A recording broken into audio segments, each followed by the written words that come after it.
하나님께서 오늘 우리에게 주신 말씀의 제목은 우리가 진정으로 두려워해야 할 것은 무엇입니까? 라는 제목으로 함께 말씀을 나누겠습니다. 첫 번째 본문 예레미야 37장 1절로 8절 말씀 같이 읽겠습니다. 시작.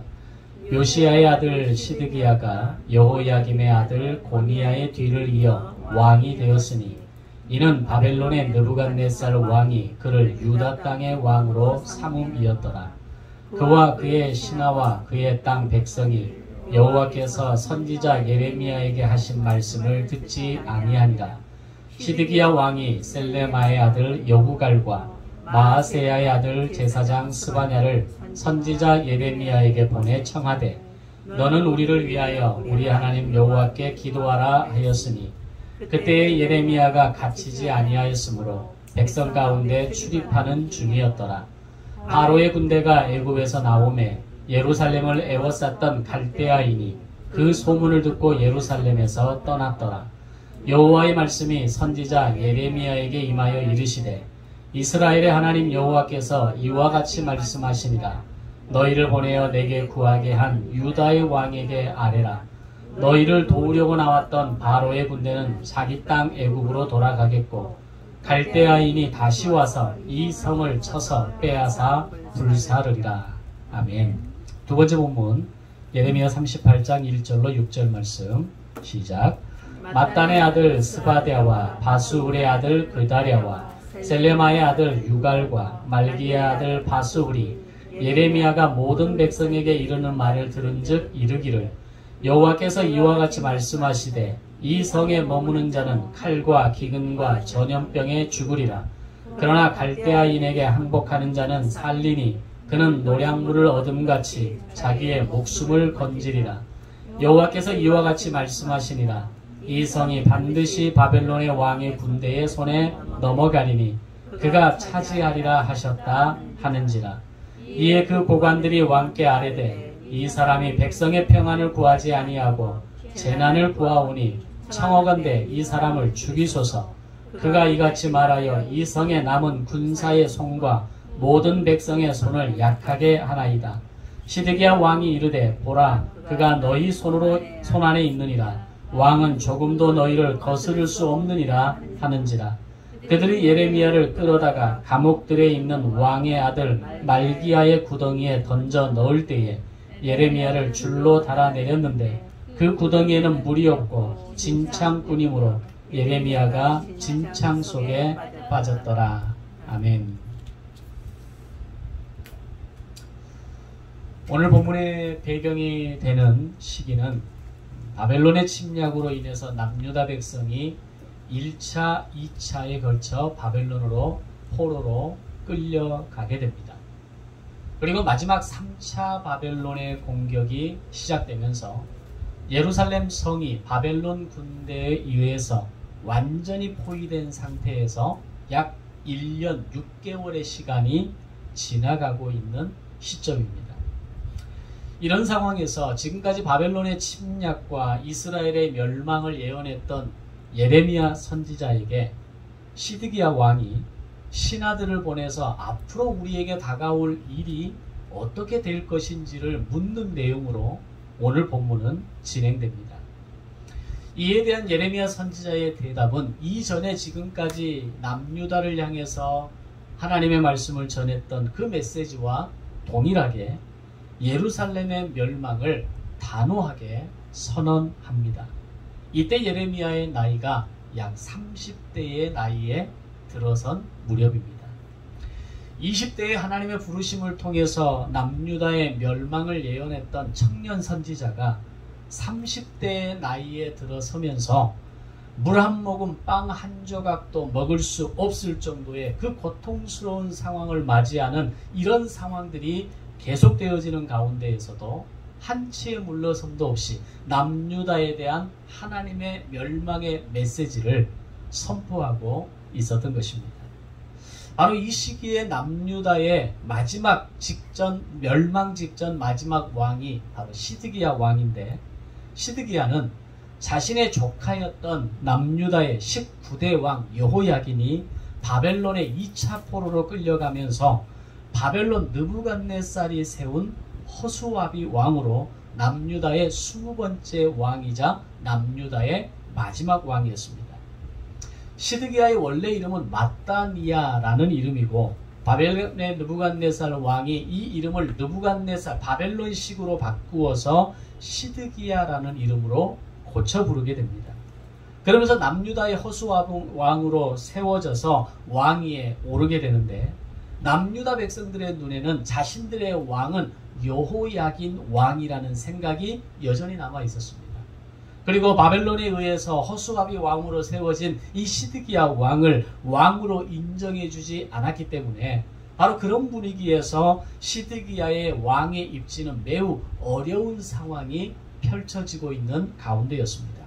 바로 그런 상황에서 시드기야 왕은 자신의 입지를 단단히 하고 지키기 위한 수단으로 예레미야 선지자에게 사람을 보내서 기도를 요청하는데 그 기도의 요청의 목적은 하나님의 뜻이 어디에 있는가를 알고자 하는 것이 목적이 아니라 바로 150년 전에 히스기야 왕 때 있었던 것처럼 지금 당면한 나라의 위기를 극복할 수 있는 어떤 기적을 일으켜 달라고 하는 것이 시드기야 왕의 기도 요청의 목적이었다는 겁니다.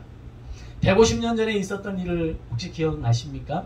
히스기야 때 아수르의 군대가 18만 5천 명이 쳐들어왔을 때에 히스기야가 하나님 앞에 회개하고 그들이 자복하고 하나님 앞에 성전을 회복하겠다라고 결단했을 때 하나님이 그날 밤 쥐떼를 보내셔서 아수르의 군대를 완전히 몰살시키는 기적이 일어났던 것이 150년 전의 사건입니다.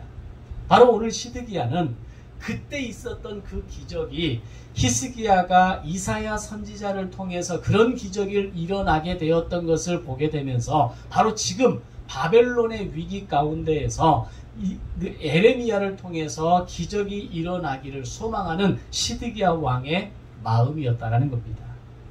사실 이미 예레미야를 통해서 하나님의 말씀, 하나님의 뜻은 남유다를 향해서 분명히 전달되었습니다. 그것은 바벨론에 의해서 남유다는 멸망하게 될 것이라는 것이고 오로지 그들이 살 수 있는 길은 바벨론에게 항복하는 길만이 그들이 살아남을 수 있는 유일한 방법이라는 것을 계속해서 예레미야 선지자는 선포해왔던 메시지였습니다.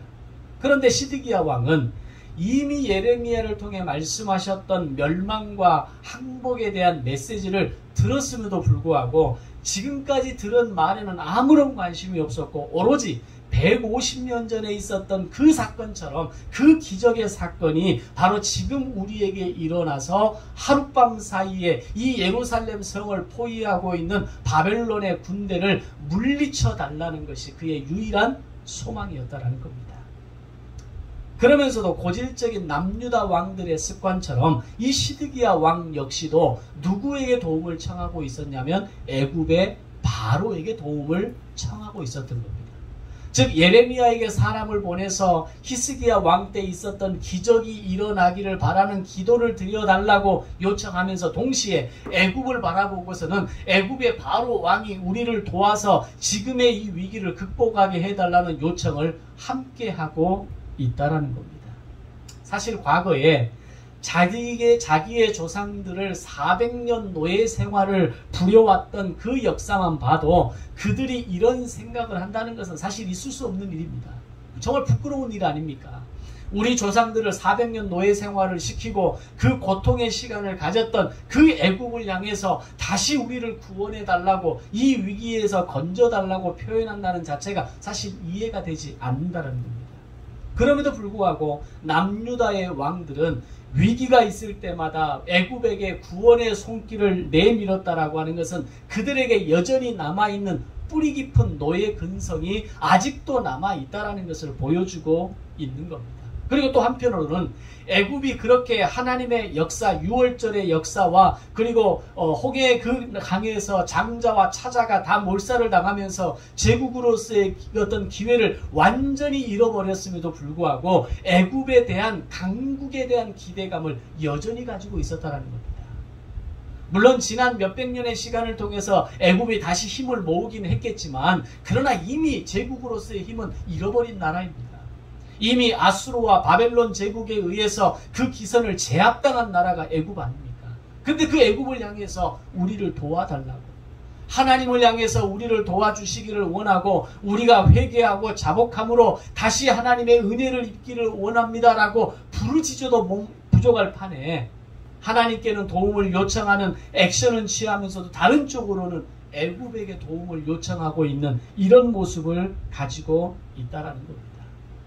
바로 시드기야의 이런 행동은 하나님께 도움을 구하려 하거나 하나님께 회개함으로 위기를 해결하고 극복하려는 것이 아니라 자기가 할 수 있는 모든 수단과 방법을 다 동원해서 지금의 국가 위기와 이 멸망의 위기를 해결하고자 하는 방법을 모색하고자 했던 겁니다.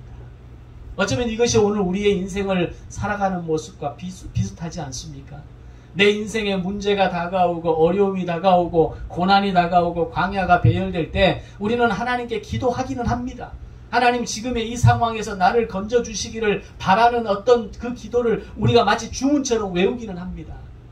그러나 그 이면에는 마치 시드기야가 애굽을 향해서 도움의 손길을 내밀었던 것처럼 오늘 우리의 인생 속에서 하나님의 역사와 하나님의 도우심을 바라는 것을 믿음으로 기다리기보다는 어떻게 해서든지 나의 수단과 방법을 다 동원해서라도 지금의 나의 인생의 위기를 극복하려는 것이 우리의 인생의 모습입니다. 오늘 정말 나의 인생의 위기를 만났을 때, 광야를 만났을 때 내가 정말 하나님의 도우심만을 바라보며 그분 앞에 엎드려 구하고 자복하며 하나님의 마음을 구할 수 있는가? 오늘 그것이 이 말씀을 통해서 우리가 먼저 생각해 보아야 할 굉장히 중요한 도전이 되는 것입니다. 바로 이런 상황에서 시드기야 왕의 기도 요청에 대해서 하나님은 예레미야 선지자를 통해서 이렇게 응답하십니다. 그것이 오늘 첫 번째 본문의 7절, 8절 말씀입니다. 바벨론은 다시 예루살렘을 포위하게 될 것이고 그리고 장차 예루살렘 성은 바벨론에 의해 불살라질 것이라는 말씀이었습니다. 다시 예루살렘 성을 포위하게 될 것이라는 말은 1년 6개월 동안 바벨론이 예루살렘 성을 포위하고 있는 상황에서 애굽이 시드기야의 요청에 따라서 군대를 일으켜서 오기는 합니다. 그런데 바벨론의 군대에 의해서 제압당하고 그들은 다시 애굽으로 돌아가고 바벨론의 군대는 다시 예루살렘 성을 둘러싸서 이번에는 예루살렘 성을 완전히 불살라버리게 될 것이라는 이 메시지를 예레미야를 통해 말씀하고 있는 겁니다. 자, 예레미야는 시드기야 왕의 요청에 대해서 듣기 좋은 말로 하나님의 뜻을 희석시키지 않았습니다. 빙빙 돌려서 어쩌면 나에게 닥칠 위기와 어려움을 생각하면서 내 목숨을 부지하기 위해서 예레미야는 하나님의 예언의 메시지를 돌려 말하지 않았다는 겁니다. 오히려 더 정확하게, 오히려 더 직접적으로 예루살렘 성은 다시 포위될 것이고 예루살렘 성은 바벨론에 의해서 불살라 멸망하게 될 것이라고 예레미야는 선언하고 있는 겁니다. 자, 그렇게 말하는 예레미야 선지자가 시드기야 왕과 신하들의 눈에 좋게 보였겠습니까? 이미 예레미야는 신바벨론주의자 내지는 바벨론의 간첩으로 몰아지고 있는 상황이었습니다. 결국 예레미야는 긴급 체포되면서 서기관 요나답의 집에 감옥에 갇히게 되고 물도 음식도 제공받지 못하는 참담한 상황에 놓여지게 됩니다. 그렇게 갇혀있는 예레미야 선지자를 어느 날 시드기야 왕이 비밀리에 부르게 됩니다. 왜 비밀리에 만났을까를 생각해보면 단순합니다. 당시 예레미야 선지자의 제목이 뭐라고 그랬습니까? 친바벨론주의자 내지는 바벨론 간첩입니다. 바벨론 간자로 몰려있는 상황입니다. 바로 그런 상황에서 설령 왕일지라도 예레미야를 직접적으로 그리고 공개적으로 만나는 것을 드러낼 수는 없는 겁니다. 비밀리에 만난 예레미야에게 건넨 시드기야의 첫 질문은 본문 오늘 첫 번째 본문 16절 17절에서 여호와께로부터 받은 말씀이 또 있느냐라고 묻고 있습니다. 자, 이미 이전에 예레미야를 통해서 하나님께서 말씀하시고 예레미야는 20대 때부터 예루살렘의 멸망, 남유다의 멸망을 외쳤던 선지자입니다. 그리고 시드기야가 애굽에게 손을 뻗쳤을 때에 잠시 위기를 극복하는 것처럼 보이지만 그 시드기야 왕의 질문에 신하들의 보낸 질문에 대해서도 반드시 예루살렘 성은 불살라 멸망하게 될 것입니다라는 말을 또 들었습니다. 그런데 다시 비밀리에 시드기야가 예레미야를 찾아와서 하는 말은 네가 여호와께 받은 말씀이 또 있느냐? 라는 질문이었습니다. 바벨론에게 항복하지 않으면 예루살렘은 멸망하게 될 것이라고 하는 하나님의 분명한 메시지를 들었음에도 불구하고 시드기야는 다시 예레미야를 불러서 이런 질문을 하고 있는 겁니다. 예레미야의 대답은 변함없이 왕이 바벨론의 왕의 손에 넘겨져서 죽게 될 것이라는 대답을 하게 됩니다. 그러면서 예레미야는 거짓 선지자들과 자신을 비교하면서 자신의 예언이 하나님께서 말씀하시는 것이라는 것을 강력하게 선포하면서 시드기야 왕이시여 제발 마음을 돌이키시고 하나님의 말씀을 받아들이셔야 합니다. 그래야 예루살렘이 살고 남유다가 회복하고 왕과 왕의 가족들이 살아남을 수 있는 길입니다라는 것을 설득하기 시작합니다. 그래도 시드기야 왕은 듣지 않습니다. 그러나 이런 상황에서 시드기야가 관용을 베풀어서 예레미야의 감옥을 서기관 요나답의 감옥에서 왕의 뜰에 있는 감옥으로 옮겨지면서 먹을 것이 잠시 주어지고 극단의 위기에서 벗어나긴 하지만 그것이 그렇게 쉽게 오래가지는 않았습니다. 예레미야가 계속해서 남유다가 바벨론의 손에 의해서 망하고 예루살렘 성이 바벨론의 군대의 손에 넘겨질 것이라고 예언하자 남유다의 고관들이 이를 참지 못하고 시드기야 왕을 협박해서 예레미야를 구덩이 속에 던져 넣어버리게 됩니다. 그것이 오늘 두 번째 본문의 말씀입니다. 이 구덩이는 당시 1년 6개월의 바벨론의 군대가 예루살렘 성을 포위하고 있을 때 남유다의 예루살렘 성 안에서 물을 구하기 위해서 파놓은 수많은 우물들 가운데 하나였습니다. 떠먹다 그 물이 다 말라버려서 진흙밖에 남아버리지 않은 그 우물 안으로 예레미야를 집어넣어버린 겁니다.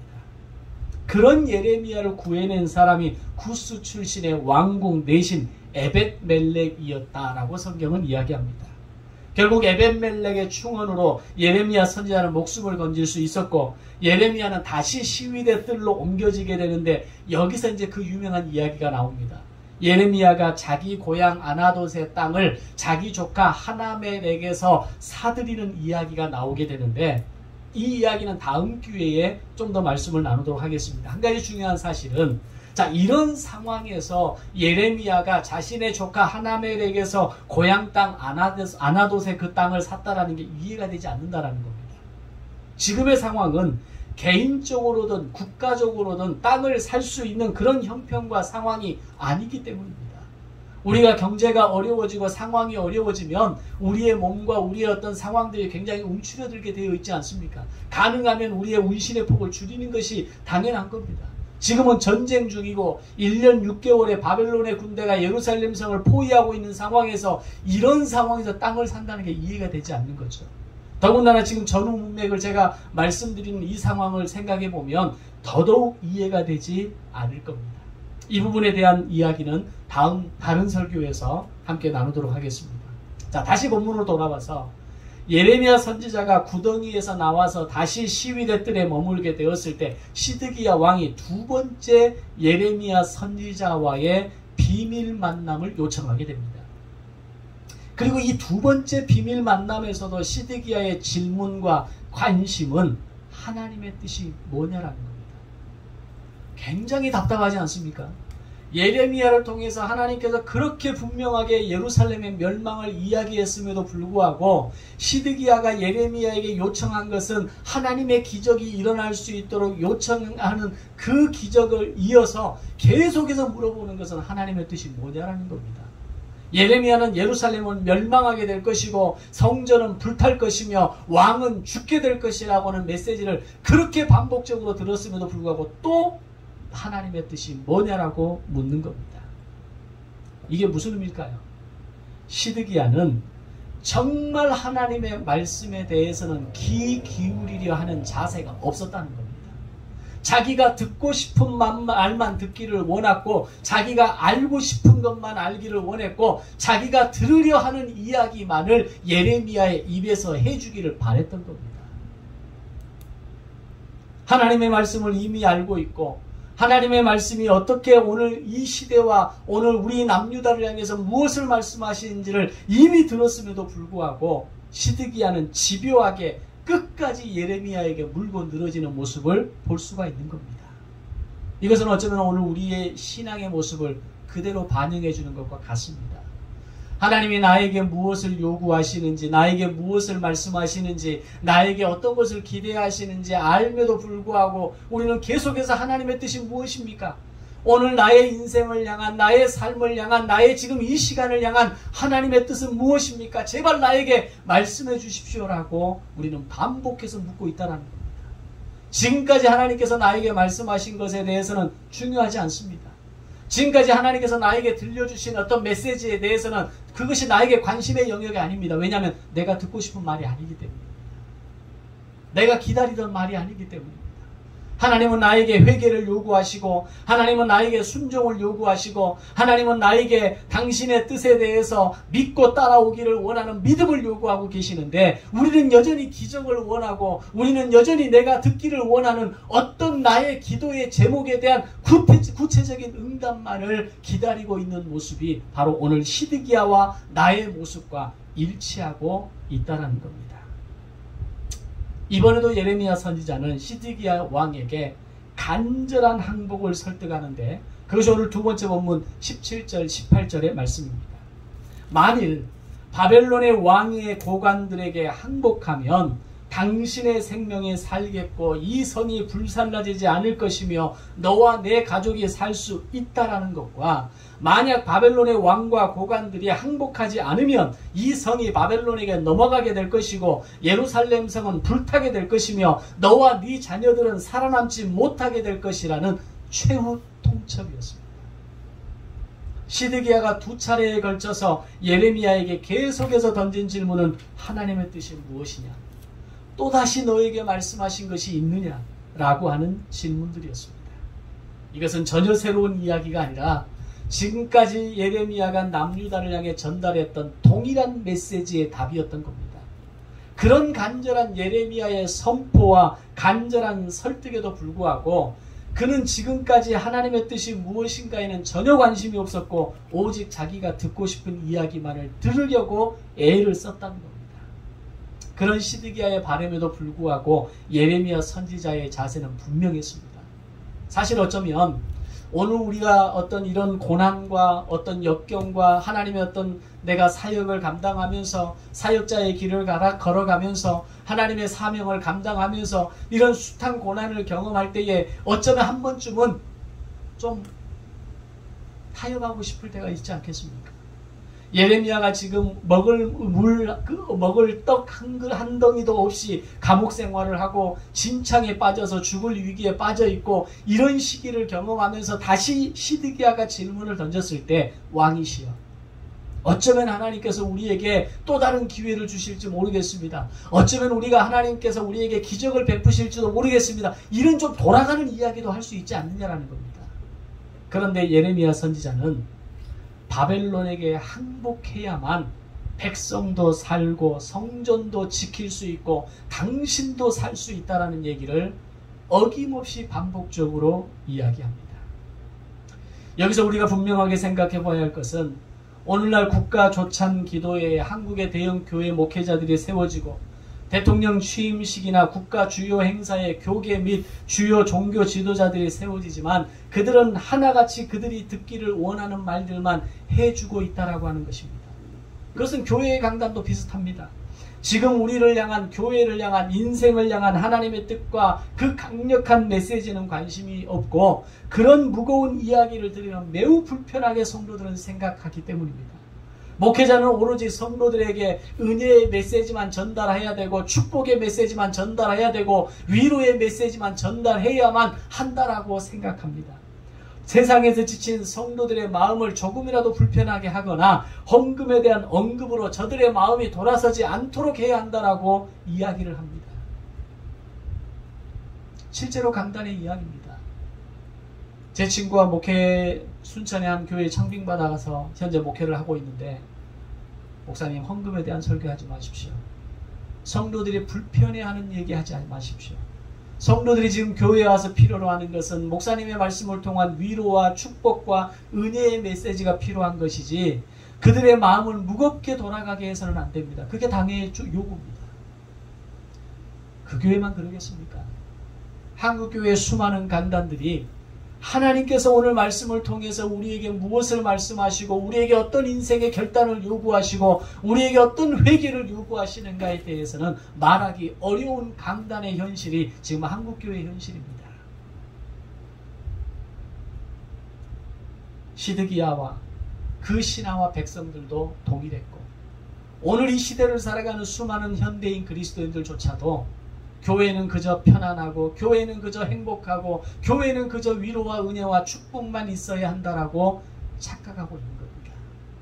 그러나 하나님의 말씀을 통해서 오늘 이 시대 가운데 우리가 결단해야 될 것들을 말씀하시고 우리가 회개해야 될 것들을 말씀하시고 우리의 마음이 돌이켜져야 할 것들을 말씀하실 때 그 말씀 앞에 반응할 줄 알고 그 말씀을 선포할 줄 알고 그 말씀을 지켜낼 줄 아는 교회와 목회자와 성도가 되어지기를 소망합니다. 그것이 하나님이 기뻐하시는 교회이고 그것이 하나님이 기대하시는 이 시대를 향한 성도들을 향한 하나님의 마음이라는 겁니다. 그렇게 예레미야를 통해서 하나님의 메시지가 전달되었음에도 불구하고 시드기야는 또 하나님의 뜻이 뭐냐? 또 다른 하나님의 뜻이 뭐냐? 하나님이 도대체 어떤 기적을 우리에게 베풀기를 원하시느냐? 이런 의미 없는 질문만들을 계속해서 던지고 있는 겁니다. 그가 듣고 싶은 말만 듣기를 원했기 때문입니다. 오늘날 성도들이 아니 이 시간 앉아있는 여러분의 마음들이 하나님의 말씀을 들을 때에 여러분이 듣고 싶은 하나님의 말씀이 아니라 하나님이 나에게 들려주고 싶은 나에게 깨닫게 하시는 나의 마음을 돌이키시는 강력한 하나님의 말씀이 여러분의 귀와 여러분의 마음과 눈에 들려지기를 주님의 이름으로 축원합니다. 바로 그 생명이 살아있는 생명이 되는 겁니다. 그래야 우리의 인생이 기경되는 것이고 그래야 우리의 삶이 하나님이 기뻐하시는 삶으로 살아갈 수 있는 해법 있는 인생을 살아가게 되는 것입니다. 때로는 힘들고 괴롭고 아프지만 나를 향한 하나님의 말씀에 귀를 기울이는 성도가 되어져야 할 것입니다. 바로 그럴 때 남유다가 살고 예루살렘 성전이 지켜지고 백성들이 지켜질 수 있었던 것처럼 그렇게 말씀 앞에 집중하고 순종할 수 있을 때 나의 인생이 살고 내 가정이 살고 내 자녀가 살아나는 역사가 있게 될 줄로 믿습니다. 예레미야 선지자를 통해 시드기야에게 전한 하나님의 뜻은 분명한 두 가지입니다. 하나는 국가 경영을 포기하라는 겁니다. 두 번째는 바벨론 포로 70년을 받아들이라는 겁니다. 이 두 가지를 네가 받아들이지 않으면 남유다는 예루살렘 성은 멸망하게 될 것이라는 메시지였습니다. 그러나 하루라도 빨리 인정하고 하루라도 빨리 항복하고 하루라도 빨리 이것을 알아채게 되면 그들은 살 수 있을 것이고 예루살렘 성은 불타지 않을 것이며 시드기야의 왕과 그 가족들은 살아남을 수 있었을 겁니다. 그런데 결론적으로 예레미야의 말을 다 들은 시드기야는 끝내 바벨론에게 항복하지 않습니다. 그리고 그가 한 말은 더욱 기가 막힌 말이었습니다. 두 번째 본문 19절 말씀에 보면 나는 갈대아인에게 항복한 유다인을 두려워하노라. 염려하건대 갈대아인이 나를 그들의 손에 넘기면 그들이 나를 조롱할까 하노라. 아멘. 시드기야의 왕이 진짜 두려웠던 것은 하나님이 아니었던 겁니다. 예레미야의 말대로 바벨론에게 항복할 수도 있고 내가 항복하고 싶지만 만약 자기가 항복해서 바벨론으로 끌려갈 경우 이미 바벨론에 끌려간 1차, 2차 포로로 끌려가 있는 백성들이 나를 조롱하고 나를 어떻게 볼 것인가가 내가 두렵다라는 이야기입니다. 시드기야 왕은 자신에게 미칠 조롱이 두려워 바벨론에게 항복하지 않았고 그로 인해 남유다 백성들이 당하게 될 처참한 사륙과 약탈을 외면하겠다는 겁니다. 이것이 바로 한 나라의 책임자이고 백성들의 왕이라는 사람이 보여주는 한심하고 무책임한 모습이었다는 겁니다. 현재 새 정부의 대통령 지지율이 24%까지 떨어진 상태입니다. 그 이유가 뭡니까? 그가 이야기하는 공정과 상식의 기준이 무너졌기 때문입니다. 지도자가 국민을 위하는 마음이 없고 자신의 권력 기반인 검찰에 모든 힘을 실어주는 이 무책임함에 국민들의 마음이 돌아서고 있는 겁니다. 그를 찍었던 40%의 사람들마저도 이미 그에게서 마음을 돌리고 있는 겁니다. 우리는 성경을 통해서 지혜를 배워야 합니다.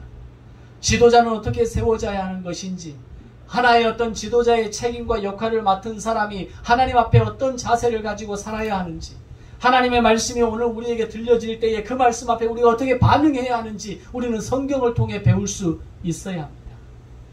그런 지도자와 국가는 결코 오래 지속될 수가 없다는 겁니다. 권력이 한쪽으로 쏠리기 시작하면 침몰하는 배처럼 결국 쪼개지고 무너지고 침몰할 수밖에 없는 것이 국가 경영입니다.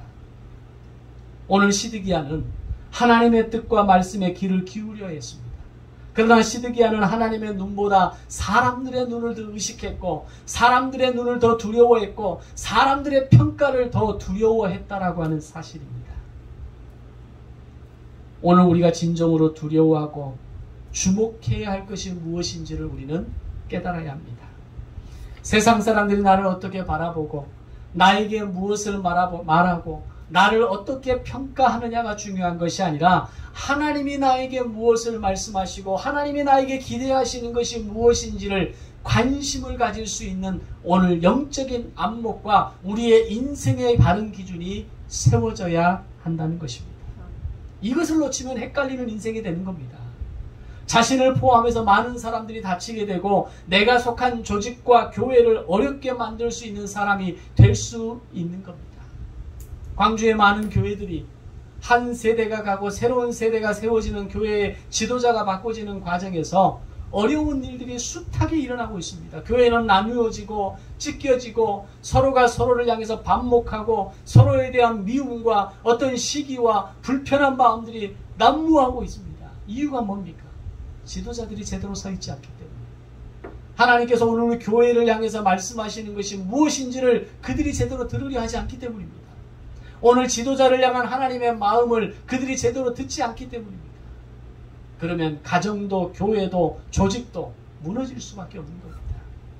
하나님이 오늘 나의 인생에 무엇을 말씀하시는지, 하나님이 오늘 나의 가정에 대해서 뭐라고 말씀하시는지, 하나님이 오늘 우리 교회에 대해서 뭐라고 말씀하시는지, 오늘 목회자인 나에게 무엇을 말씀하시고 성도인 나에게 무엇을 말씀하시는지 우리는 그 영적인 통로를 반드시 열어서 그 통로를 통해 말씀하시는 하나님의 뜻과 하나님의 말씀과 하나님의 계획을 들을 수 있는 저와 여러분이 되시기를 주님의 이름으로 축원합니다.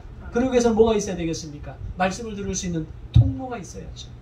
성경 통독, 말씀 묵상, 성경 공부, 주일의 설교, 이 모든 것들이 하나님이 나에게 말씀하시는 영적인 통로가 되는 겁니다. 그것을 통해서 내게 들려주실 때, 그것을 통해 나에게 말씀하실 때 회개를 결단하고 믿음을 결단하고 순종을 결단하고 내가 조금 힘들지만 그것이 정말 어려운 것 같아 보이지만 내가 한번 살아내 보겠습니다. 결단하는 믿음이 있어야 하는 것입니다. 시드기야 왕은 끝내 하나님의 말씀에 불순종하고 예레미야에게 마지막 명령을 내립니다. 나와의 만남과 대화를 발설하면 너를 죽여버리겠다. 이것이 시드기야의 마지막 왕의 명령이었습니다. 결국 남유다의 마지막 왕으로서, 다윗 왕가의 마지막 왕으로서 시드기야가 내린 최후의 결정이자 마지막 명령은 정말 멋있는 명령을 내리는 게 아니라 나와의 만남과 대화를 발설하면 내가 너를 죽여버리겠다라고 하는 이 명령을 내리고야 마는 겁니다. 시드기야 왕이 내려야 할 결정과 명령은 무엇이었겠습니까? 예루살렘 성문을 열고 나가서 왕다운 명령을 내려야 했던 겁니다. 하나님께서 말씀하신 국가 경영을 포기하고 바벨론 포로 70년을 받아들이면서 하나님께서 다시 우리를 일으켜 세우실 그날을 기대하며 우리가 하나님의 뜻에 순종합시다라고 선언했어야 됐습니다. 그러나 예루살렘 성을 1년 6개월 포위하고 있는 바벨론 군대를 두려워하고 있던 시드기야는 결국 이런 수준 낮은 명령, 말도 안 되는 상황을 통해서 결국 자신의 운명을 자초하게 됩니다. 만약에 하나님께서 명령하신 말씀하셨던 예레미야에게 말씀하셨던 대로 시드기야 왕이 항복을 선언하고 나아갔다면 예루살렘을 포위하고 있는 바벨론의 느부갓네살 왕의 명령은 달랐을 겁니다. 근데 어떻게 명령을 내립니까? 예루살렘 성이 무너질 때 시드기야의 두 아들을 시드기야 왕의 눈 앞에서 죽여버립니다. 그리고 그 죽음을 마지막 본 눈을, 두 눈을 뽑아버립니다. 그리고 쇠사슬에 묶여 바벨론으로 끌려가 바벨론 지하 감옥에서 평생을 살다가 그는 비참하게 인생을 끝내게 됩니다. 그가 만약에 하나님의 말씀에 순종하고 하나님의 뜻이 무엇인가에 대해서 민감했다면 그의 죽음은 좀 더 영광스러웠을 겁니다. 백성들은 사륙당하지 않았을 겁니다. 그 아름다운 예루살렘 성전은 불타버리지 않았을 겁니다. 그러나 하나님을 두려워하고 하나님의 말씀을 두려워하는 것이 아니라 백성들의 조롱을 두려워하고 사람들의 평가를 두려워하고 세상의 이목을 두려워했던 시드기야의 선택으로 인해서 결국 백성들은 사륙당하고 예루살렘 성은 불타버리고 자신의 두 아들은 죽임을 당하고 자신의 두 눈은 뽑혀버린 채 그는 쓸쓸하게 인생을 처참하게 마감하게 되었던 겁니다. 사랑하는 성도 여러분, 오늘을 살아가면서 우리가 가장 두려워해야 할 것은 세상의 눈, 사람들의 말, 세상의 평가가 아니라 하나님이 오늘 나에게 무엇을 말씀하시는가, 그것을 가장 두려워해야 합니다. 이걸 좀 더 어려운 말로 경외한다라고 이야기합니다. 하나님의 말씀을 경외하는 자세가 있어야 합니다. 오늘 여러분에게 하나님의 말씀이 들려질 때에 그 말씀 앞에 반응하시고 그 말씀 앞에 순종하시고 그 말씀 앞에 결단함으로 회개와 순종의 역사가 일어나는 복된 믿음의 인생이 되시기를 주님의 이름으로 축원합니다. 기도하겠습니다. 사랑의 아버지 하나님, 은혜를 감사합니다. 오늘도 하나님의 자녀 삼아주시고 믿음의 백성 삼아주셔서 오늘도 하나님 앞에 예배할 수 있는 은혜 허락해 주셔서 감사합니다. 오늘도 예배를 통해서 주일의 설교를 통해서 우리에게 말씀하시는 그 말씀 앞에 하나님의 뜻 앞에 순종하고 믿음으로 결단하며 하나님의 말씀 앞에 반응할 줄 아는 그리스도인들이 되게 하여 주시옵소서. 이미 나에게 말씀하셨음에도 불구하고 계속해서 하나님의 뜻이 무엇이냐고, 하나님이 나에게 무엇을 말씀하시냐고, 하나님의 기적이 나에게 어떻게 내 인생 가운데 일어나기를 원하냐고 그렇게 반문하고 또 질문하는 인생이 아니라 말씀하실 때 아멘으로 순종하고 말씀하실 때 믿음으로 결단하고 말씀하실 때 하나님의 나라와 그 뜻을 바라보며 나아가는 아름다운 순종하는 그리스도인들 되게 하여 주시옵소서. 감사드리오며 예수님의 이름으로 기도드리옵나이다. 아멘.